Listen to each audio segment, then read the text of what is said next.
Señoras, señores, muy buenas tardes, bienvenidos o buenas noches si lo prefieren a este debate público de hoy en el que les proponemos varias cosas. Les proponemos empezar debatiendo si existe o no ese cerco a Oviedo del que tanto habla el alcalde ovetense Gabino de Lorenzo y que tanto desmienten desde otras ciudades de eterna competencia como Gijón. Vamos a hablar de eso, pero de otros muchos asuntos, los que componen la actualidad de este día, con quienes son nuestros invitados y a quienes les presento ya inmediatamente, empezando por Ignacio Prendes, portavoz de Unión, Progreso y Democracia. Ignacio, bienvenido, buenas tardes. Y siguiendo por Román García, que es profesor de filosofía. ¿Qué tal, Román? Buenas tardes. ¿Cómo estás? Y Emilio Huerta Triqui, ex secretario general de Comisiones Obreras. ¿Qué tal, Emilio? Muy bueno, muy bien. Bueno, podemos empezar, si queréis, por ahí, por lo más inmediato, ¿no? Por Oviedo y por ese cerco a Oviedo. ¿Creéis que existe? Yo no sé dónde vivís cada uno, lo desconozco completamente, pero casi mejor incluso, porque ¿creéis que existe ese cerco a Oviedo? Empezamos por Ignacio. Yo vivo en Gijón, ¿eh? Vale, voy a empezar pues diciéndolo así, porque no, bien, pero vamos, bien. Precisamente este debate, el debate del cerco a Oviedo, pero es un debate más amplio, ¿no?, en el que podríamos hablar casi del localismo, el inveterado localismo asturiano. A mí es un debate y un discurso que me cansa, que me aburre muchísimo, la verdad, ¿no? Y creo que es uno de los grandes problemas que tenemos en Asturias, precisamente, ¿no?, la incapacidad que tenemos de pensar en comunidad, ¿no?, de pensar que somos una comunidad pequeña, de escasamente 1 millón de habitantes, y que cada vez que se plantea cualquier equipamiento, cualquier infraestructura, hay que andar jugando con todos estos equilibrios y demás, y a mí eso me parece que es un hándicap al desarrollo de Asturias evidente, ¿no?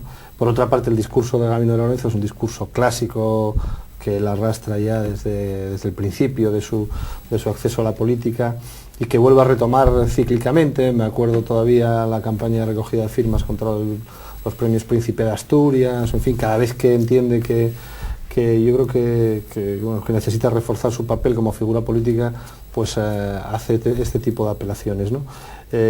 Yo sinceramente creo que además de lo que se está hablando, de lo que utiliza como excusa, que es el tema de la universidad, es un asunto, en fin, que sí que es de los que se deben de pensar en conjunto. Tenemos un campus en Mieres, tenemos, en fin, en Gijón también un campus, y en Oviedo.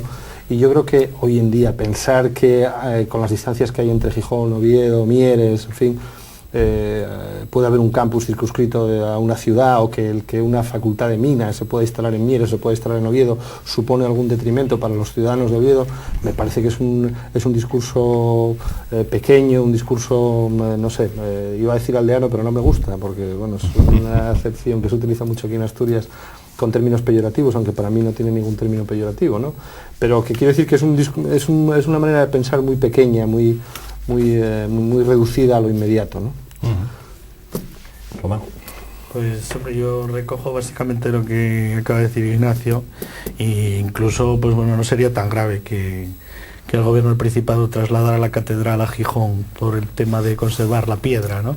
Yo creo que Gabino exagera, porque vamos, el salitre afecta mucho a la piedra, ¿no? Te digo, como tiene otros mosmos, sí. Yo creo que tienen otras claves. Estos discursos localistas tienen las claves esas de desviar la atención sobre otros temas. Yo creo que después de la que se montó en Oviedo con el tema de la reducción de presupuestos, que en principio pretendía ser una cosa pues demagógica también, de mirar, que me aprieto el cinturón, pero claro, se volvió, yo creo, un poco contra el alcalde al ver por dónde se reducían los presupuestos y a quién afectaban, ¿no? Y entonces yo creo que al eso volverse contra él, pues ha vuelto a esos temas de la madreña, del yo contra los vecinos, ¿no? Que siempre da resultado, porque es muy fácil fomentar envidias y tal, ¿no? Pero vamos, yo creo que no hay ninguna cuestión objetiva como para que esto pueda ser así. Incluso yo estoy de acuerdo también con lo que decía Ignacio, de que siendo una región como somos de menos de 1 millón de habitantes, o se empieza a pensar en global, o desde luego tenemos muy pocas salidas, ¿no? Incluso, bueno, es ridículo plantearlo precisamente en el tema de la universidad, que nos vamos a quedar casi sin universidad por el tema de Bolonia, porque no vamos a cumplir los requisitos en la mitad de las facultades, gracias precisamente a las políticas localistas y regionalistas que se han llevado por parte de la universidad, incluso, no solo ya por alcaldes y tal, ¿no? Sino por qué visión se ha tenido la Universidad de Oviedo, que ha sido eso, muy localista, en vez de intentar pues tener un prestigio pues a nivel más allá de la región y de intentar ganar nuevos espacios y abrir tal, siempre ha estado bueno, pues a lo poco que se hacía aquí, incluso oponiéndose a apertura de cosas y a diversificación de lo que se hacía, y yo creo que todo eso, pues bueno, pues se va a pagar, ¿no? Y era lo que teníamos que estar preocupados, en remodelar todo eso, ¿no? Todavía recuerdo yo con el tema de minas en concreto, pues la oposición a planes de estudio nuevos, ¿no? Que había que seguir sacando ingenieros de minas y de carbón, si podía ser, ¿no? Y claro, eso es un poco ridículo dada la situación general, ¿no? Triqui. Sí, bueno, a ver, yo creo que Gabino saca el espantajo, como otros que saca en todo momento, para tratar de ver si tapa la realidad de lo que él mismo está abocado a tener que asumir. Es decir, claro, llega un momento de una crisis tremenda, que va a ser muy fuerte para los sindicatos, para los ayuntamientos en el tema de financiación, que en el Ayuntamiento de Oviedo va a tener una gravedad mucho mayor en la medida que la política que él hizo, en muchos casos de despilfarro, no tiene un duro en las arcas. Entonces, usando una demagogia tremenda, yo me reiría ahora mismo viendo que amenaza hasta con movilizaciones. Yo le diría, mire, señor alcalde, la primera movilización que va a tener usted más seguida es la que va a tener mañana delante de su ayuntamiento, donde la gente va a decir democracia sí, caciquismo no, en la medida que usando demagógicamente esa crisis que usted tiene, quiere aparecer ante el ciudadano de Oviedo como una persona que gestiona de maravilla y que hace recortes de gastos, pegando demagógicamente unas pinceladas y hablando de una equidad que entraña otras cuestiones.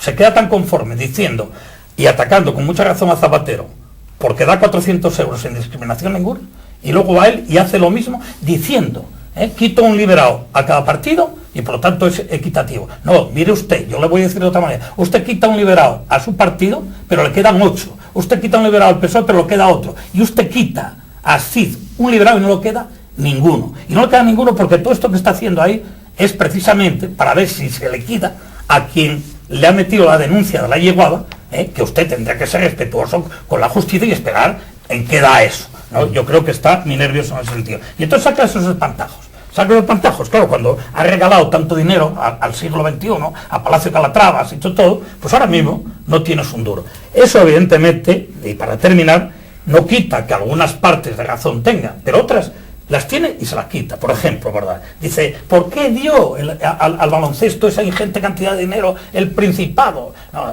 bien, yo no estoy de acuerdo en que se den a los equipos profesionales y que vivan de lo de ellos y que den al deporte base, de cualquier deporte base. Pero oiga, pero usted acaba de dar 3 millones de euros al Oviedo. O sea que está en las mismas, ¿no? Yo, en todo caso, puede tener su razón un tema que a mí sí me preocupa, que no se vea desde el gobierno regional en la profundidad que tiene, que es la famosa Ronda Norte. A mí para que la Ronda Norte no es un tema que se pueda achacar a Oviedo, es un tema que es de todos los asturianos.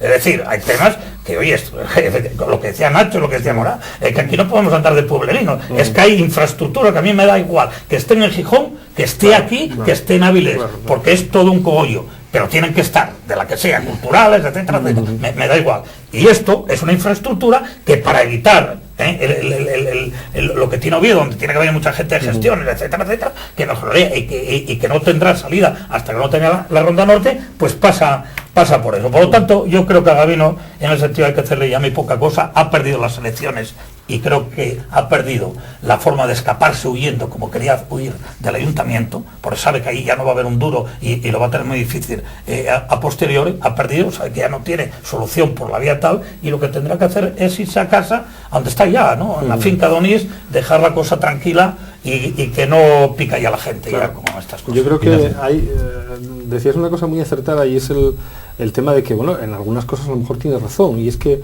en esta época de crisis todavía se va a acentuar más la necesidad de que seamos muy rigurosos con las inversiones públicas, ¿no? Que a lo mejor no se ha sido hasta ahora, ¿no?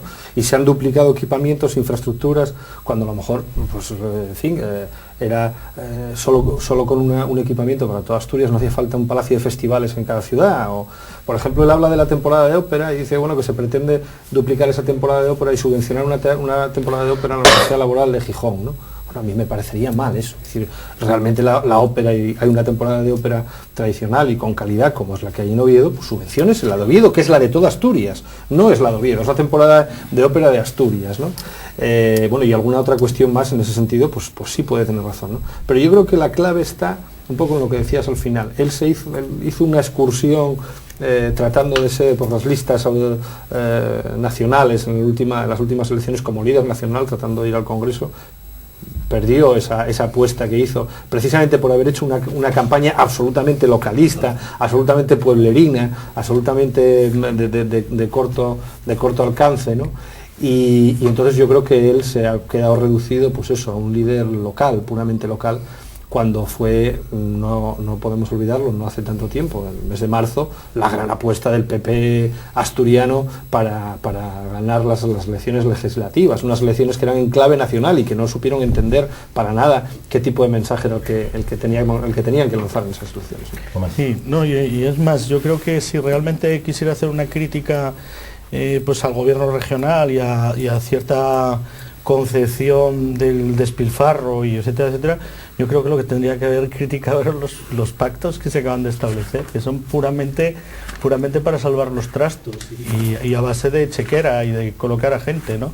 Entonces, a mí eso es lo que me parece absolutamente criticable. En cambio, sobre eso no dice nada y desvía ahí a una cosa, pues, Yo vuelvo a decir que me parece que lo fundamental aquí es que han metido la pata con el tema de la candidatura de Ciudadanos y que fundamentalmente era eso, alguien molesto que le quiere quitar movilidad. ¿Y cómo se quita movilidad? Pues a través de los recursos, ¿no? Y claro, eso pues le ha salido mal porque intentó vestirlo de una manera y claro, se vio muy fácilmente que de recorte económico no había nada, que era simplemente el dejar fuera a una persona, concretamente a Rivi. Y entonces, pues para desviar, es el sacar un tema de estos que siempre son polémicos y que en definitiva no se aporta nada, y siempre es discutir sobre tal. Porque cuestiones puntuales como las que se están apuntando aquí, pues sí es lo que tenía que estar en el debate regional, ¿no? Pues si Asturias eso tiene que tener una temporada de ópera o no. Y qué presupuesto tiene que tener, si tiene que apoyar el deporte y de qué manera. Ese tipo de debates sí serían útiles y yo creo que podrían dar a la región pues una pujanza, ¿no? Pero todas estas cosas de que si me lo quitas a mí por ponerlo a otro sitio, eso no va a ningún lado.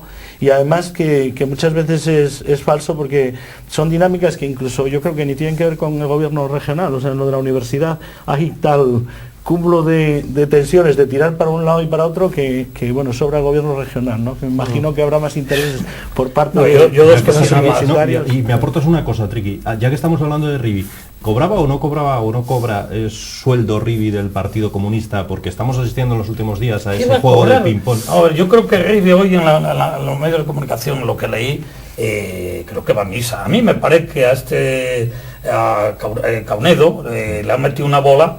Y creo sinceramente que tuvo que ser alguien de Izquierda Unida. En cuanto hay un rompimiento tan gordo como Cuba, que era unida, alguien que no está muy enterado le soltó esa pepita y yo creo que ahí están los datos. El que quiera saber dónde está un contrato, que desde luego, y que yo sepa, el PC nunca la había hizo ese tipo de contrato y muy tarde ya empezó a hacer algún contrato miserable. O sea, si hay cantidad de gente, o sea, yo me río. Gerardo Iglesias yo también, era secretario general del PC a nivel del Estado, y tiene vacíos de cotización porque no se cotizaba por él aquí cuando estaba aquí de secretario general. No me creo absolutamente nadie. Alguien la metió ese embolado porque ellos ahora se ven un poco cogidos. Se ven cogidos porque se han metido en algún lado que le están dando respuesta. Pero hoy estaba Caunedo un contrato desde el 2007, si no me equivoco, blindado y fijo, decía además, de Rivi con el PC. Bueno, que no me creo absolutamente nada. O le tomaron, alguien le tomó el pelo, porque esas cuestiones no existen dentro del PC, que yo sepa, y no creo que las hayan inventado nada, y Rivi está diciendo escalonadamente dónde estaban sus contratos, dónde era y qué era y cómo se hacía y lo que él cobraba, que es lo más importante, que se queden con lo que cobraba. Yo cuando fui diputado yo no me enteraba, te daban un dinero que iba al partido, además me parece que iba directo a la cuenta del partido, y luego te daban unas dietas el partido, a mí no me los daba en el Principado, eso lo llevaba al partido, porque falta le hacía, no, el PC y Izquierda Unida también, y yo no sé ahora a última hora cómo funcionan eso, pues el funcionamiento no tiene nada que ver con el PP ni el Partido Socialista, que como decía algún socialista, se quedan con todo y encima no pagan la cuota, y dicen que son socialistas algunos, no, y para terminar en dos cuestiones,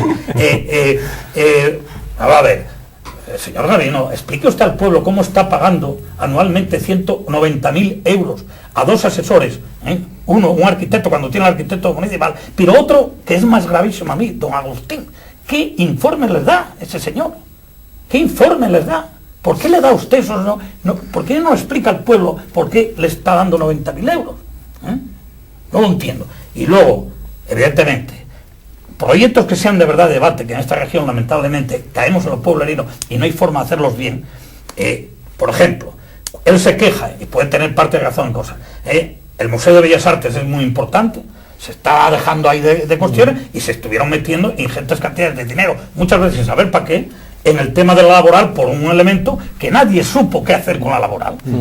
Y entonces inventó hasta un despacho el señor Areces, claro, que no sé qué pinta ese despacho ahí, ya estamos pareciendo como que la República de Cataluña abriendo embajadas afuera y cuestiones de esos temas de pérdida de dinero. Pero claro, él tampoco lo plantea por ese sentido. Él lo que hace ahora es, como digo, levantar espantajos con el dichoso cinturón y demás, porque que haya dos o tres cosas que efectivamente son, pero hay otras también que tuvo aquí en su momento y nadie le dijo nada desde Avilés ni desde Gijón para hacer lo que él hizo, pues también con esa posición contra lo de Niemeyer de Avilés, ¿no? Avilés, que es quien menos ha cogido de una gran reconversión que tuvimos los hidrógenos, y en parte porque los sindicatos ahí no fuimos capaces de hacer lo que hicieron los sindicatos mineros. No sacamos contrapartida, que fundamentalmente era Avilés y Gijón. No fuimos capaces en la reindustrialización de sacar cosas concretas. Y meterse con Avilés, que no le tocó nada a la pobre Avilés.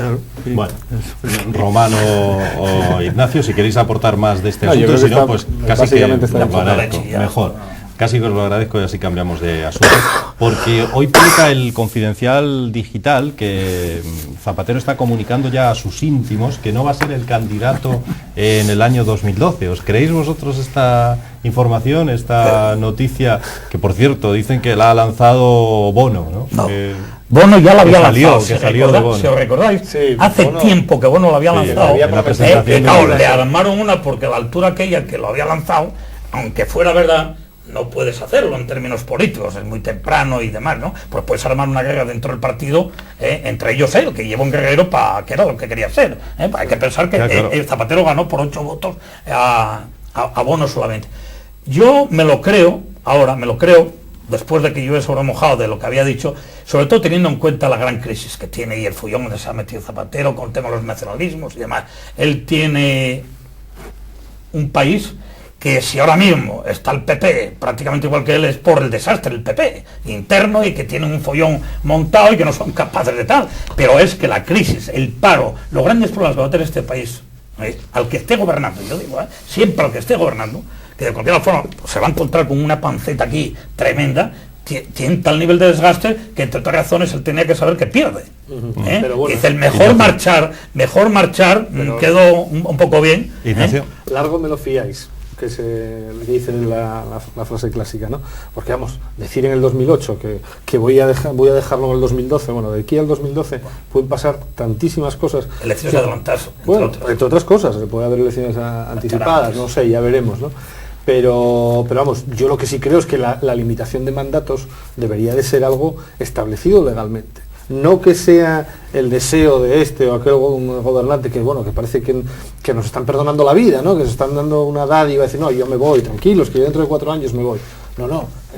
Yo creo que la limitación de mandatos es un principio fundamental de la democracia, porque eso permite que entre aire fresco, permite respirar, permite que la gente pueda pensar en que tiene que ganarse la vida con ocupaciones distintas de la política, ¿no? Porque hay gente que lleva haciendo carrera política, bueno, desde la más tierna infancia casi, ¿no? Desde la adolescencia, van ocupando puestos políticos colocados por los partidos y ahí permanecen, ¿no? Entonces, más que sea una propia algo que salga del propio político, yo creo que debe ser algo que esté establecido legalmente, ¿no?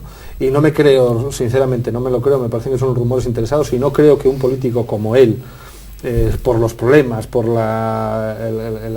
el nivel de conflictividad al que vamos, vaya a decir que va a arrojar la toalla, ni mucho menos. Yo creo que es una persona, en fin, un político de estos, como se suele decir, de raza, y que... Bueno, de raza tampoco.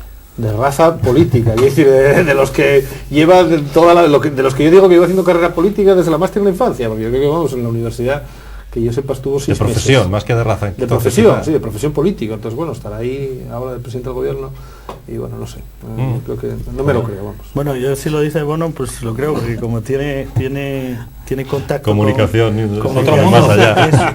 Con el más allá, pues entonces puede ser, pero eso es un asunto del más acá. Pero desde luego, vamos, es muy pronto para empezar a hablar de esos temas, y sobre todo porque hay un montón de temas pendientes que pueden hacer girar todo, o sea, eso, desde elecciones anticipadas hasta la obligación de mantener el mástil aunque él estuviera decidido a todo lo contrario. Pero de todas formas, yo lo que no estoy muy de acuerdo es en el tema de lo de la limitación de mandatos, porque o sea, hay tantos casos a favor como en contra. En países donde está limitado los mandatos, eso es un desastre absoluto, tanto en la continuidad de las políticas como en la corrupción, porque como todo el mundo sabe que se va, pues... Y yo creo que el problema más de lo de la carrera política de la gente no es la de los políticos, o sea, no es del señor que hace carrera política, pues de concejal a diputado, de diputado a senador, a cargos electos, sino es todo el engranaje ese de puestos de confianza que muchas veces nos dejan mucho que desear. Y entonces, pues personas que pierden las elecciones, pues se les nombra directores. Digo aquí el caso de Oviedo, el que se presentaba por Izquierda Unida, ¿no? Que pierde las elecciones porque no conocía ni su madre a la hora de comer, y resulta que va de director general. Y lo digo también a nivel nacional, el que presentó el Partido Socialista como candidato a Madrid, que tampoco lo debía conocer nadie. Miguel Sebastián. Pues, y va a pasar ahora, Román, en el gobierno del Principado, con la entrada de los dos consejeros de Izquierda Unida, las exconsejeras y demás. Ese es el tema. Van a ir a parar, pero tendrás que convenir conmigo que si hay una limitación de mandatos, si sabes que la persona que te ha nombrado va a tener que irse a su casa, o ese puesto va a tener que dejarlo libre, venir otro, toma ese conjunto de asesores, de gente que arrastras y que llevas contigo, bueno, pues no van a tener una seguridad de que van a poder continuar. Pero estamos confundiendo los cargos políticos precisamente con los cargos administrativos. Claro, yo creo que un país de la política, en el cual hay un sistema de funcionariado, haya una tradición democrática, porque esto, bueno, evidentemente, pues cuando empieza la democracia, pues hay que justificar muchas cosas, como tema de asesores y tal, pero hoy no está justificado que haya cantidad de cargos de confianza, incluso a nivel básico, o sea, a nivel de jefe de servicio. Ya no estamos hablando de yo creo que bueno, es cierto lo que tú dices en los pros y los contras de los mandatos. No obstante, puestas las cosas en lo que yo vi en España, yo soy partidario de los 2 mandatos. Bien le venía, ¿no? Y la forma de atajar corrupciones son otras, porque con 2 o con 1 o con 3 la corrupción sigue persistiendo. Luego me parece que tenemos un punto ahí que podemos ver cosas de atrás. A mí me molestan más otras cosas de las que tú dijiste, porque me molesta bastante más que los que vienen son hereditarios ya, donde los partidos, las bases no pintan nada. Es la cúpula, y en todo caso es ya el secretario general. Hoy se le está acusando precisamente a Felipe González, por lo que el punto que vamos a tratar, de algunos medios ya, de presidencialista a niveles increíbles que no tuvo ni tan siquiera Felipe González capacidad de hacer, dirigir, nombrar, poner, tomar las decisiones, incluso al margen de lo que es su propio gobierno, ministros de economía, etcétera, etcétera, ¿no? Eso es el gran problema donde podemos estar metidos, que incluso un país, pero claro, este hombre ahora mismo, a mí no me extraña nada, no me extraña nada, porque pasar, como lo estamos viendo, de no levantarse ante la bandera de Estados Unidos, a cogerse el palo de la bandera ahora y al liberalismo, el faro que ilumina ya el me deja mundo. asustado. Aquí ya no va a saber nadie, si ya estaba confuso la izquierda y la derecha, con él ahora mismo, la zapatilla esta que está montando en sus posicionamientos, ya es muy difícil aclararse, porque además es verdad, Estados Unidos ahora mismo está haciendo políticas keynesianas y bueno, socialdemócrata, ya quisiera la socialdemocracia, momentos dados, ¿no? Ante la banca y lo demás, ¿no? Que yo no me creo que eso va a ser mientras le saques el puchero hacia adelante y a los 4 días que eso esté arreglado vuelve otra vez a su sitio, porque va a seguir siendo liberalismo a tope y todo lo demás, ¿no? Pero yo os digo la verdad, yo creo que él habló ahora para las dos situaciones que pudieran darse, de quedarse o marcharse. Y entonces quiere más tener justificado el tener que marcharse porque lo vean mi negro, decir, no, yo ya había avisado que eran 2 mandatos, y me lo creo, que esté trabajando y que tirara eso. No, y estoy convencido, ¿no?, que va a haber elecciones anticipadas. Él públicamente porque nunca lo dijo. Pero él no lo puede decir, él no lo puede pero por decir. ejemplo, tenemos un ejemplo, Aznar Pero sí vamos lo a ver, dijo, pero lo dijo en a última hora, cuando, sí, vale. Aznar Pero lo dijo sí, con ¿no? 4 años de anticipación, y la pero gente se vamos a creía ver. que no lo decía. Hay cosas que no Ese- tienes por qué decir y usas a otros para que lo digan. Eso es como quién fue el que dijo que el rey llamó 6 veces vamos a ver el segundo punto, Sí. a la Moncloa. ¿Tú no te lo crees? Pues yo me lo creo. Claro que me lo creo. Bueno, pero- Y es fácil de saber por dónde vino Pero la bueno. cosa, sabiendo cómo funciona este país Pero él y los nunca- favores que hay que hacer unos a otros, ¿eh? Pues y sí. salió con el consenso seguro de la Moncloa, Pero- para que se sepa que no está solo el señor Zapatero con esa operación, ¿no? Pero yo creo que, o sea, volviendo al tema de lo de las reelecciones y tal, yo creo que el problema es desviar el tema. Yo creo que hay que discutir, por ejemplo, eso, la independencia de los poderes, ¿eh? Que el Tribunal Constitucional lo tenga que nombrar el Parlamento, pues bueno, puede ser normal, porque evidentemente tiene que interpretar las leyes en el espíritu que la ha sacado Constitución, y que ha sacado el Poder Legislativo. Pero el Tribunal Supremo, yo no entiendo Pues no. por qué tiene que... No, porque y el está politizado. Tribunal de Cuentas menos. Pero no, pero está El politizado. Tribunal de Cuentas no Ah. lo puede poner el partido que está en el gobierno, ni el de la oposición. Claro. Porque si Pero lo bueno, pone ahí el de la estás oposición... mezclando alguna cosa. Sí, por no Entonces, marcharnos no, demasiado pero de yo tema. lo que iba no es a discutir de esos temas que Sí. evidentemente tienen calado. Sí. Pero creo que el debate está ahí, no Ya está, lo veremos. no está si Zapatero se va o no se va. no está Aquí estaremos en para que si tienen que comentar hacer si se va, mandatos. Podemos hacer restringidos alguna o no. porra, a ver si se va o no se va. Bueno, Yo digo que se va, pero bueno. vamos a hacer porras también y saber si el gobierno intervendrá o no para que Repsol no caiga en manos, parte de sus acciones al menos, de los rusos. No sé si vosotros creéis que debería intervenir o no para Vamos a ver, solucionar este tema. Yo creo que, a ver, estamos, un poco lo decía Triqui, ¿no? Un día se despierta como abanderado de las soluciones de izquierdas y de la socialdemocracia, y al día siguiente hace un canto y una fe al liberalismo y a la no intervención en el mercado y en las empresas privadas. Hombre, aquí vamos a ver.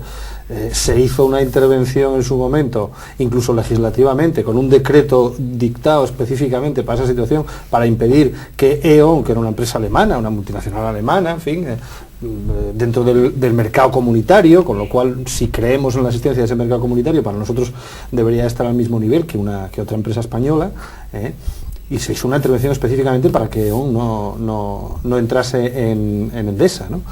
Entonces, ahora resulta que Repsol, que es una empresa estratégica, pero estratégica de las de verdad en España, ¿no? Porque controla el tema de la energía y del suministro de la energía y demás, resulta que la dejamos, hacemos un canto al liberalismo y la dejamos. El problema no es que sea una empresa extranjera, es que es una empresa directamente vinculada con el Kremlin, y sabemos qué tipo de gobierno es el que hay ahora mismo en Rusia y cuál es la política de Putin y de qué manera la influencia de la política Rusia en los mercados internacionales y ese expansionismo ruso, en fin, y que no es un régimen democrático como occidental, en fin, como conocemos en la Europa de la Comunidad Europea, ¿no? Entonces, dejar simplemente Repsol, ya digo, con lo importante que es para nosotros, en manos de ese tipo de empresas, me parece una auténtica irresponsabilidad, y que además responde a la intención de evitarle un problema a otra empresa privada, que es a SACIR, ¿no? Una empresa que ahora se está viendo que esa política durante cuatro años de colocar y de promover a empresarios amigos para que tomasen posiciones en empresas estratégicas como Repsol es una auténtica barbaridad, y esos empresarios de la construcción tomando posiciones en empresas de energía, pues ahora vemos el problema que supone, ¿no? Entonces, nos queda muy poquito tiempo, así que os pediría brevedad a los dos para yo lo que quiero aprovechar, porque la derecha está usando mucho, yo estoy de acuerdo con lo que dijiste sobre Kremlin y toda esa cuestión, pero está usando mucho del régimen comunista, y es decir, que lo de Putin y que pero no por comunista, no tiene que caer ni con el comunismo en absoluto, es una mezcla mafia de poder absoluto y de millonario, multimillonario, claro. Es un capitalismo tiene en el centro de Moscú, que ya mejoró lo que es Nueva York y Marbella, y el 20% y Marbella de Lukoil no, yo decía, el gran problema pero habría que explicar por qué, eso que tiene el gran problema aquí no es Repsol, es don Luis del Rivero. Claro. La operación que hizo en su momento, entrando a saco el propio gobierno, la Moncloa, claro, no solamente buscando esto para que entrara en Repsol, dándole el dinero, que no tenía un duro, a un ladrillero que ni tenía ni idea de eso, ¿no? Lo cogen, el ICO entra en acción y busca 42 entidades, entre ellas el Banco Santander, que está ahí a mano siempre para los favores del presidente, y no se sabe por qué ahora este hombre que tiene detrás, que sepa, para decirle, oye, me habéis metido aquí y ahora me tenéis que salvar, y además quiere dinero. O sea, él que no puso un duro en esto y encima quiere ganar dinero. Sí. Además, a mí me parece que es una barbaridad. Yo creo que, a pesar de lo que diga Zapatero, que es posible que tengan sus ministros hasta divididos, la operación está poniéndose muy difícil hasta para los bancos, porque hoy todavía Standard y Poor's, como se pronuncia en inglés, que es una de las que valoran la solvencia de las empresas, la solvencia de esta empresa es cero patatero, peor que Gazprom. Que no da un duro por ella, o sea, que no se sabe aquí. ¿Y el rey qué? ¿Qué papel es ese del rey? El de Zapatero, abrazaos, para que meternos ahí, que es que controla la Casa Real también el petróleo, o sigue controlándolo, que es que aquí la gente, yo quedo alucinado, yo no sé lo que opinas tú de eso. Parece que está confirmada las 6 llamadas en un día a Zapatero de... Hasta 6 llamadas dicen que hubo, ¿no? Y además eso supongo que lo saca la Moncloa. Lo saca la Moncloa para Zapatero no verse solo, si tiene que decir y echar esto para adelante, y decir, voy con el rey, aquí está la Casa Real también, digo yo, porque eso salió de donde salió, de su amigo, de director del Público, y el que lo puso a vivir el señor Zapatero, ¿no? Sí, yo todas esas cuestiones, esas de operaciones económicas, siempre en principio me dan mucho respeto, porque siempre hay oscuras intenciones por detrás. Y sí es verdad que ahí es donde estaría muy bien que funcionaran los tribunales de cuentas, de auditorías, etcétera, etcétera, que pudieran revisar esas operaciones, porque muchas veces pues hay cuestiones irregulares, como tema de créditos, como bancos que antes de que se formalice la operación están ya dando apoyos económicos, con lo cual quiere decir que por lo menos está funcionando información privilegiada o favores o cosas por el estilo, ¿no? Y luego, bueno, pues esto de que las empresas sean rusas, bueno, pues eso, hay capital americano por ahí, con lo cual a saber por dónde viene el otro lado, ¿no? Y entonces esto son cosas así muy... De todas maneras, también hay que recordar que en la operación del gas el gobierno español tuvo varias multas por parte de la Unión Europea por precisamente meterse pero en aquel momento no tuvieron ningún empacho, yo digo, incluso sacaron un decreto específicamente para evitar la entrada de E.ON en Endesa, y el argumento era que Endesa era una empresa, los campeones nacionales, aquella famosa frase de los campeones nacionales. Aquí se podría llamar al patriotismo de los ciudadanos, de que Repsol fuera española, y que compraran acciones y que se quedaran... Pero claro, es muy difícil explicarle a los españoles que Repsol es española cuando la gasolina está al precio que está, ¿no? Porque no notamos para nada que Repsol sea española. ¿No? Y cuando baja tampoco, además. Y cuando baja, ¿no? Solo cuando sube. Ha bajado el 50% el barril. Solo cuando sube. Pues Román, Ignacio, Atriqui, a los tres muchísimas gracias por estar con nosotros esta noche en este debate público. Mañana volvemos, ya saben, después del informativo debatimos sobre la actualidad, ya ven que no solo de Asturias, también nacional o internacional incluso. Gracias, hasta mañana.